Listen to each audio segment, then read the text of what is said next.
میں آپ سے ایک بات عرض کرنا چاہتا ہوں، برسوں سے آپ اس عبادت خانے میں یا جہاں پر بھی اپنی پیشانی ٹیکنے کے لیے جاتے ہیں، بچپن سے تو آپ مسجدوں میں جا رہے ہوں گے۔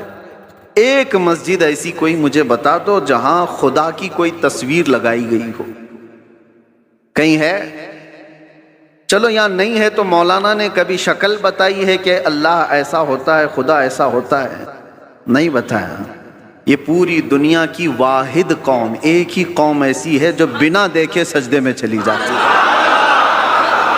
ہر قوم کو دنیا میں جا کر کے آپ دیکھنا، سرچ کر کے، سب کو جھکنے کے لیے کوئی نہ کوئی مورتی کی ضرورت ہوتی ہے۔ وہ سامنے دیکھتے ہیں پھر جھکتے ہیں، اور چاہے وہ کسی بھی دین میں ہو، سب نے اپنا اپنا کچھ نہ کچھ بنا رکھا ہے۔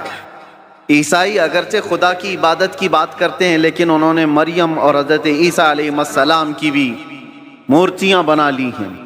یہودی اگرچہ اللہ کی عبادت کی بات سبسکرائب ٹو اسلامک چینل کرتے ہیں، لیکن نبیوں کی مورتیاں انہوں نے بھی بنا رکھی ہیں۔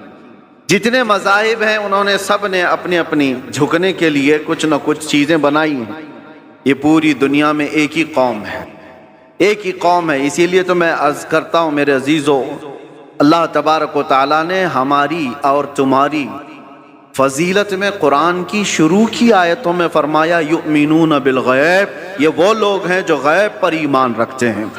آج تک ہم نے اللہ کو دیکھا نہیں، اور لوگ یہ طعنہ مارتے ہیں کچھ، جیسے ابھی مسئلہ چل رہا تھا کہ ہم سب نے پکارا تھا آئی لو محمد صلی اللہ علیہ وسلم، سیدنا محمد صلی اللہ علیہ وسلم۔ میرے عزیزو، ہمیں یہ چیزیں راستوں پر یا جلسوں پر اس طرح علل اعلان کہنے کی ضرورت کیوں پیش آتی؟ جب کوئی درندہ چھیڑتا ہے تو ہمیں پھر اظہار کرنا واجب ہو جاتا ہے۔ اگر کوئی نہ پوچھے آپ سے تو بتانا ضروری تو ہے نہیں، لیکن جب اگر کوئی چھیڑے تو پھر ہمیں بتانا واجب ہو جاتا ہے کہ ہم اپنے نبی پاک صلی اللہ علیہ وسلم سے اپنی جان سے زیادہ محبت کرتے ہیں۔ تو کسی ایسے ہی کیڑے مکوڑے نے یہ سوال کیا تھا سوشل میڈیا پر کہ یہ مسلمانوں کو دیکھو جگہ جگہ یہ پرچم اٹھائے ہوئے ہیں کہ اپنے نبی سے محبت کرنے کی بات کرتے ہیں، ان سے ذرا پوچھو کیا انہوں نے اپنے نبی کو دیکھا ہے؟ جس سے آئی لو محمد کہہ رہے ہیں، کیا محمد صلی اللہ علیہ وسلم کو انہوں نے دیکھا ہے؟ اس ظالم کو تو میں یہ جواب دیتا ہوں، بن دیکھے جب یہ حال ہے۔ ارے دیکھتے تو بات الگ تھی، سر ہتھیلیوں پر لے کر کھڑے ہوتے ہیں۔ بنا دیکھے یہ حال ہے کہ ہم اپنی ماؤں کو اور اپنے باپ کو بچپن سے دیکھا ہے، باوجود اس کے ہم اپنی ماں اور باپ سے زیادہ اپنے نبی سے محبت کرتے ہیں۔ یہ اللہ تبارک و تعالیٰ کی طرف سے ہمیں عطا کیا ہوا ہے۔ میں آپ سے یہ بات کہنا چاہتا ہوں کہ دنیا اسی میں پریشان ہے کہ ایک ایسی قوم ہے نہ اپنے خدا کو دیکھیے نہ اپنے نبی کو دیکھیے، لیکن دوسروں کی بنسبت اس قوم کا حال یہ ہے، دوسروں کو پرچار کر کر کے بلانا پڑتا ہے، اور یہ بنا اعلان کے جمعہ میں بھر جایا کرتے ہیں۔ آج تک کبھی جمعہ کا پوسٹر لگتا ہوا دیکھا آپ نے کہ اس مسجد میں جمعہ کی نماز ہونے والی ہے؟ بچپن سے کبھی سنا آپ نے؟ ایک اذان ہوتی ہے ساری صفیں بھر رہی ہیں۔ ہر مسجد کا حال ہے۔ جمعہ میں کون تمہیں دعوت دے کر بلاتا ہے؟ مؤذن صاحب گھر گھر جاتے ہیں، پوسٹر لگایا جاتا ہے، پرچار کیا جاتا ہے؟ نہیں۔ اس بات سے تو دنیا خوف زدہ ہے کہ آخر ان کو کون جمع کرتا ہے ان صفوں میں، اور صفوں میں آنے کے بعد کسی کی کوئی وی آئی پی صف نہیں ہے۔ جو پہلے آیا وہ پہلے بیٹھ گیا۔ وہ کسان کا بچہ بھی سامنے بیٹھ سکتا ہے، کسی غریب مزدور کا بچہ بھی پہلی صف میں بیٹھ سکتا ہے، اور بادشاہ اگر تاخیر سے آئے تو پیچھے ہی بیٹھا رہے۔ یہ نظام کہاں سے ہے؟ یہ آج تک ان کو کون بنا کر رکھا ہے؟ دنیا اس بات سے خوف زدہ ہے میرے عزیزو۔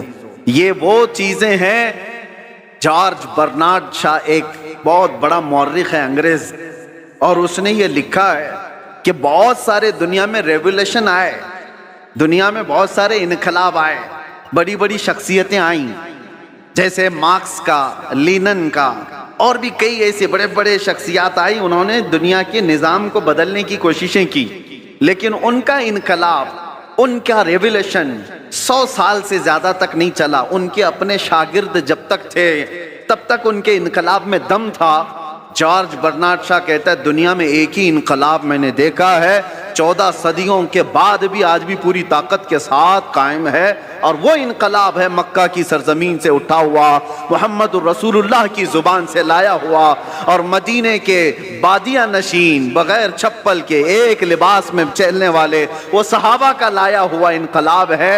और जमाना बदलता गया, हुकूमतें बदलती गई, कितने तूफान आए, कितने अंधेरियां, कितने क्या क्या आए, लेकिन उस इनकलाब में आज भी वो दम है, आज भी वो असर है कि एक बार अगर इनके नबी को कोई छेड़ ले तो पूरी दुनिया में ये सड़कों पर आ जाता। ये बात मैं आपको इसलिए कह रहा हूं, ये जान अभी तक बाकी क्यों है? 1400 साल हो गए, ये जान बाकी है। आपको पता है, मैं आपको बहुत बड़ी बात कहने जा रहा हूं, तवज्जो। ये जुमा आज तक हमारे सलामत हैं। कितने दरिंदे आए अजानें बंद करने के लिए, कुरान पर पाबंदियां लगाने के लिए, क्या क्या नहीं किया। 1400 साल यूं ही नहीं गुजरे हमारे। लोग कहते हैं आज हालात खराब हैं, इससे भी बड़े हालात खराब होके गए। चंगेज आया, हलाकू आया, जिन्होंने मुसलमानों की खोपड़ियों से मीनार बना दिए थे, बगदाद की पूरी सरजमीन को मुसलमानों के खून से लाल कर दिया था। उस वक्त जब इस्लाम नहीं रुका तो आज के नशेड़ियों से क्या इस्लाम रुकेगा? कुछ नहीं होने वाला है। लेकिन हालात आए और गए, लेकिन आज तक ये जो जान बाकी है, कौन तुम्हें जमा करता है आज?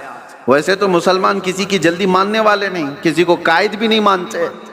कोई हमारा एक लीडर ऐसा है नहीं जो सबको जमा कर दे। उसके बावजूद भी इन सफों में कौन जमा करता है? इमाम की भी वो हैसियत नहीं है तुम्हें जमा करने की। भाई इमाम की हैसियत को क्या है वो तो हम जानते हैं। हर मस्जिद का वो बेचारा वो अपने ही घर बार की फिक्र में है। लोग उसको खाली जुमा और इमामत के तौर पर देखते हैं, बाकी जमा करने की ताकत ये पूरी वो ना इमाम की है ना मुअज्जिन की है, और बड़े नेता की भी नहीं। जब इनका कोई बड़ा नेता नहीं, कोई बड़ा कायद नहीं, तो ये लाखों की तादाद में सफों में इनको हर जुमा कौन जमा करता है? और सिर्फ यहां नहीं, पूरी दुनिया में कौन जमा करता है? ये रमक, ये दमक आज तक इनके चेहरों पर बाकी क्यों है?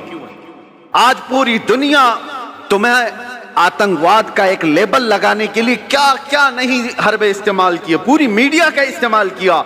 दाढ़ी दिखे तो लोग कहें टेररिस्ट है, टोपी दिखे तो लोग कहें टेररिस्ट है। सब प्रोपेगेंडे के बावजूद न टोपी उतरी न दाढ़ी उतरी।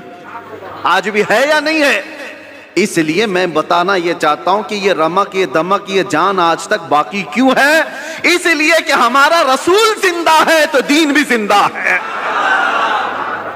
रसूल जिंदा है और जिंदा रसूल का दीन क़यामत तक जिंदा रहने वाला है। हमारे अंदर जो जिंदगी बाकी है ना, ये जो रमक दमक है, ये जो कुछ भी चमक दमक है, सिर्फ इसलिए कि वो जो न थे तो कुछ न था, वो जो न हो तो कुछ न हो। जान है वो जहान की और जान है तो जहान है, वो है आज भी हमारे दरमियान। इसीलिए अल्लाह के बड़े अज़ाबात नहीं आते। कुरान में अल्लाह ने फरमाया वमा कान अल्लाहु लियुअज़्ज़िबहुम व अंत फ़ीहिम, अल्लाह इस कौम पर वैसा अजाब नाजिल नहीं करेगा जैसे पिछली उम्मतों पर करता था, इसलिए कि इनके बीच में मेरा महबूब आ रहा। औज़ु बिल्लाहि मिनश शैतानिर रजीम, बिस्मिल्लाहिर रहमानिर रहीम। अस्सलामु अलैकुम रहमतुल्लाहि व बरकातुहू। दोस्तों, प्यारे भाई और बहनों, आपने मुफ्ती सलमान अजहरी साहब की जो बयान सुने हैं, इसके लिए तहे दिल से आप सबको शुक्रिया। मेरे प्यारे भाई और बहनों, इस चैनल को सपोर्ट करो, आप सबकी बहुत ज़रूरत है मुझे। और मेरी पहली वीडियो है तो कमेंट बॉक्स में एक नाम लिख दीजिएगा अपना, ताकि मैं अपने भाइयों को नाम लेके आप सबके लिए मैं दुआ कर सकूं। मेरे प्यारे भाई और बहनों, आप सबसे बहुत रिक्वेस्ट है कि मेरी वीडियो को आगे शेयर करेंगे। अल्लाह ताला आप सबको खैरियत से रखे इंशाअल्लाह ताला। आई लव मोहम्मद, ये जो ट्रेंड चले हैं यूपी में शुरू हुआ था और अभी तक ये ट्रेंड जुनून पर है, अभी तक ये ख़त्म नहीं हुए मेरे दोस्तों, और ना कभी ज़िंदगी भर ये ख़त्म होगा। मोहम्मद रसूलुल्लाह सल्लल्लाहु अलैहि वसल्लम की हम सब बसिंदे हैं इंशाअल्लाह ताला। जब आखिरी दम तक, जब तक ये दुनिया कायम रहेगा, इंशाअल्लाह ताला मोहम्मद रसूलुल्लाह सल्लल्लाहु अलैहि वसल्लम से हम लोग प्यार करते हैं और प्यार करते रहेंगे आखिरी दम तक। अगर हमारी वीडियो अच्छी लगे तो दोस्तों लाइक करें और शेयर करें। दुआ में याद रखिएगा। अस्सलामु अलैकुम।